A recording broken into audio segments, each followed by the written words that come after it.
Hello, मैं हूँ doctor Mansi और आज हम बात करेंगे पोस्चर के बारे में।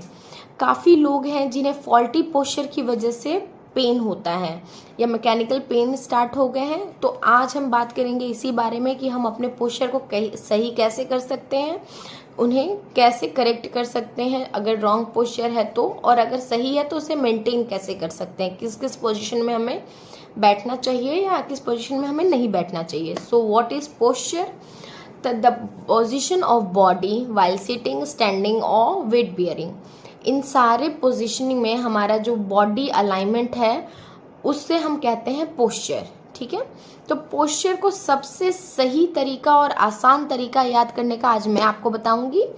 तो पोस्चर का जो प्रोनाउंस हम कैसे करते हैं उसी में छुपा है कि हमें पोस्चर सही कैसे करना है। कंफ्यूज? मैं आपको बताती हूँ। सो पोस्चर को हम प्रोनाउंस कैसे करते हैं? That is POSTURE, posture. So P stand for pelvis. Pelvis क्या होता है? हमारे कमर के पास बोन होती है जिसे हम पेल्विस कहते हैं। तो पेल्विस हमें न्यूट्रल पोजीशन में रखनी है विथ वेट, इक्वल वेट। जो हम बॉडी का वेट डाल रहे हैं तो कमर पे बराबर वजन होनी चाहिए। P के बाद आता है O, ऑन होल फीट, दोनों पैरों पे भी हमें इक्वल वजन देना है। O के बाद आता है S फॉर स्टेबल जॉइंट। हमारे बॉडी की जितनी जॉइंट है उसे स्टेबल रखना है, ये नहीं कि मोड़ के रखना है या फिर ढीला रखना है, नहीं, हमें वो सारी चीजें स्टेबल रखनी है। S के बाद आता है T for Titan abdominals. Abdominals क्या होता है? जो हमारे पेट के मसल्स होते हैं उन्हें हम एब्डोमिनल मसल्स कहते हैं। तो वो सारे मसल्स हैं, हमें टाइट रखने हैं। T के बाद आता है U stand for upright ribs. जो हमारी रिब्स होती है उसे बिल्कुल सीधा रखना है, स्ट्रेट रखना है और टाइटन रखनी है। U के बाद आता है R for shoulder, retracted shoulder. अब शोल्डर रिट्रैक्टेड मतलब क्या? This is protected and this is retracted. अब जो शोल्डर है उसे मोड़ के नहीं रखना है, ऐसे नहीं बैठना है, बिल्कुल इसको सीधा रखना है, स्ट्रेट रखना है, रिट्रैक्टेड रखना है। ठीक है। आर के बाद आता है E stand for year over shoulder. Shoulder के जस्ट ऊपर ईयर होना चाहिए। काफी लोगों की आदत होती है आगे ऐसे रखने की कान। ये क्यों होता है? ये इसको एक कहते हैं फॉल्टी पोस्चर। आजकल काफी आपने देखा होगा कि बच्चे हैं वो फोन यूज करते हैं या फिर ऑफिस में लोग कंप्यूटर यूज करते हैं या फिर बच्चे जो स्टडी करते हैं तो वो नीचे देख के लिखते हैं या फोन यूज, जो भी कंप्यूटर आप करते हो तो आगे होता है सर। इसके कारण क्या होता है? फॉरवर्ड हेड पोस्चर हो जाती है जो कि रॉन्ग पोस्चर है। तो ये होता है पोस्चर। ओके, और अब हम बात करेंगे टाइप ऑफ पोस्चर की। टाइप ऑफ पोस्चर क्या होती है? तो दो टाइप्स की पोस्चर होती है, इनएक्टिव पोस्चर्स और एक्टिव पोस्चर्स। अब इनएक्टिव पोस्चर्स क्या होता है? इनएक्टिव पोस्चर्स होता है जिस पोजीशन में हम लोग बिल्कुल सारे मसल को रिलैक्स करके हम बैठे होते हैं या फिर सोफा पे बिल्कुल लीन होके बैठ रहे हैं, टीवी देख रहे हैं, जिसमें कम से कम मसल का यूज हो। ठीक है। एक्टिव मसल्स क्या होता है? जिसमें बहुत मसल्स वर्क की रिक्वायरमेंट होती है। अब एक्टिव पोस्चर होती है वो फर्दर दो पार्ट में डिवाइड हो गया है। पहला स्टैटिक पोस्चर और दूसरा डायनेमिक पोस्चर। स्टैटिक पोस्चर क्या होती है कि हम एक ही पोजीशन में बैठे हुए हैं, जैसे कि हम सिटिंग हो गया, स्टैंडिंग हो गई, ओके, स्लीपिंग हो गया। ये सारे एक ही जगह पे हम जो बैठे हुए हैं, खड़े हैं या फिर सो रहे हैं, वो एक ही जगह पे, हम हिल नहीं रहे, इसीलिए उन्हें कहा जाएगा स्टैटिक पोस्चर। दूसरा होता है डायनेमिक पोस्चर। डायनेमिक में क्या होता है? मूवमेंट, हम चल रहे हैं, जंप कर रहे हैं, फेंक रहे हैं, दौड़ रहे हैं। इसमें हम कोई भी एक जगह पे नहीं है, हम अपना पोजीशन चेंज कर रहे हैं, मूवमेंट सब में हो रहा है। तो in while walking, jumping, running, इस टाइम पे जो भी हम पोस्चर रखेंगे उसे हम कहेंगे डायनेमिक पोस्चर। अब हम बात करते हैं गुड पोस्चर और बैड पोस्चर की। तो good posture is also known as correct posture and bad posture is also known as faulty posture. Good posture होता है वो पर्सन टू पर्सन और इंडिविजुअल टू इंडिविजुअल वेरी करता है। इसमें मिनिमम मसल एफर्ट्स लगते हैं क्योंकि ऑलरेडी बॉडी अलाइंड है, किसी में ना कम वेट जा रहा है ना ज़्यादा वेट जा रहा है, किसी तरह का कोई पेन नहीं होता है। वहीं बैड पोस्चर या फॉल्टी पोस्चर में क्या होता है कि जो वेट है इक्वली डिस्ट्रीब्यूटेड नहीं है, बॉडी है वो इक्वली अलाइन नहीं है, तो उसकी वजह से क्या होता है, जो स्पाइन में प्रेशर ज़्यादा पड़ता है और वो बहुत easily injury prone to injury होती है। सेकेंडरी क्या होता है, किसी भी तरह का नेक पेन या बैक पेन बहुत कॉमन है होना। तीसरा होता है फ्लेक्सिबिलिटी होती है वो काफ़ी कम होती है उस बॉडी की।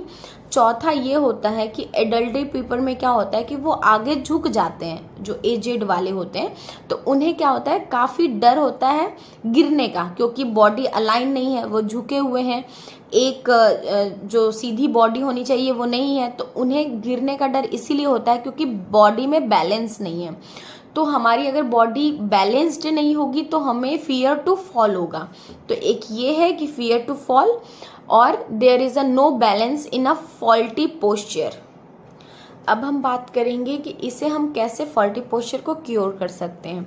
तो सबसे पहले हम इसको कैसे क्योर कर सकते हैं, कैसे हम इससे रज़ात पा सकते हैं, तो स्ट्रेंथनिंग कोर मसल, जो हमारे एब्डोमिनल है, पेल्विस के जो भी मसल है, हमें उसे जितना स्ट्रेंथन करेंगे उतना हम टाइटन होंगे, हमारी बॉडी उतनी अपराइट होगी। ठीक है, तो सबसे पहले हमें उन्हें स्ट्रेंथन करना है। दूसरा, हमें वेट मेंटेन करना है। आजकल ओबेसिटी काफ़ी बढ़ चुकी है और उसकी वजह से जितना बॉडी वेट इंक्रीज होगा उतना ही हमारा नी पे असर करेगा, फूड पे असर करेगा, उतनी लेजीनेस आएगी, उतना हम बिल्कुल आरामदायक बैठेंगे। इसीलिए you have to maintain your correct weight. तीसरा है हाई हील्स, हमें वियरिंग हाई हील्स। अब हाई हील्स पहनने से क्या होता है, नॉर्मल हमारा फुट का पोजीशन होता है वो एक आर्च मेंटेन होना चाहिए।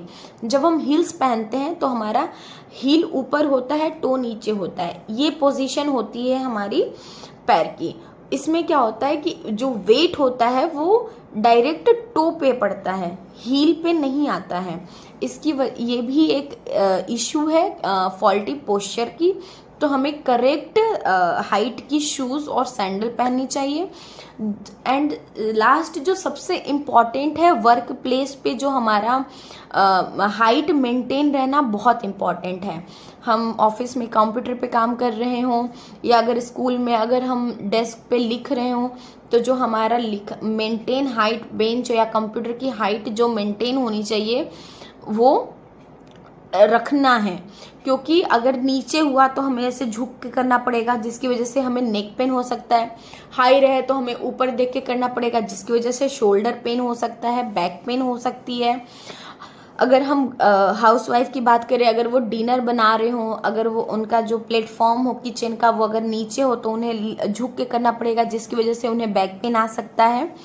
तो ये सारे जो वर्क या ऑक्यूपेशन के जो मेंटेन है पोजीशन और हाइट जिसे कहते हैं, वो हमें काफ़ी देखना चाहिए कि वो मेंटेन है या नहीं है, और अगर नहीं है तो हमें उसे मेंटेन रखना चाहिए, क्योंकि ये सारी बहुत कॉमन रीजंस हैं फॉल्टी पोस्चर्स की। इसके अलावा हो गया कि हम जो क्रॉस लेग सिटिंग पोजीशन में बैठते हैं। अब क्रॉस लेग सिटिंग पोजीशन क्या होता है, पालथी मार के बैठना। अब पालथी मार के जो हम बैठते हैं तो हम स्ट्रेट बहुत नहीं बैठ पाते हैं, तो क्या होता है हम ऐसे लीन हो जाते हैं, कमर ऐसे झुक जाती है। तो उससे क्या होता है, जो हमारे वर्टिब्रा की सारी पोजीशनिंग होती है उसका जो मिनिमम जो स्पेस है वो डिक्रीज हो जाता है और बिल्कुल ऐसे हम झुक के बैठ जाते हैं। उसकी वजह से होता है लो बैक पेन। ठीक है, तो हमें कोई भी एक पोजीशन में बहुत देर नहीं बैठना है। अब फॉल्टी पोस्चर की वजह से हमें क्या क्या दिक्कतें झेलनी पड़ती हैं, हम उनके बारे में बात कर लेते हैं। फॉल्टी पोस्चर की वजह से होता है हमें back pain, neck pain, shoulder pain. ठीक है, उसके बाद होता है स्पाइनल डिसफंक्शन। इसके अलावा होता है हम वेट गेन। इसके अलावा होती है हमें breathing issues, poor stability, poor sleep. सबसे पहले हमें यही ध्यान देनी है कि हमें अपना पोस्चर कैसे करेक्ट करना है। इस वीडियो में मैंने आपको काफ़ी कुछ बताया है सही पोस्चर और गलत पोस्चर की वजह से। So now it's time to correct your posture and free from your pen.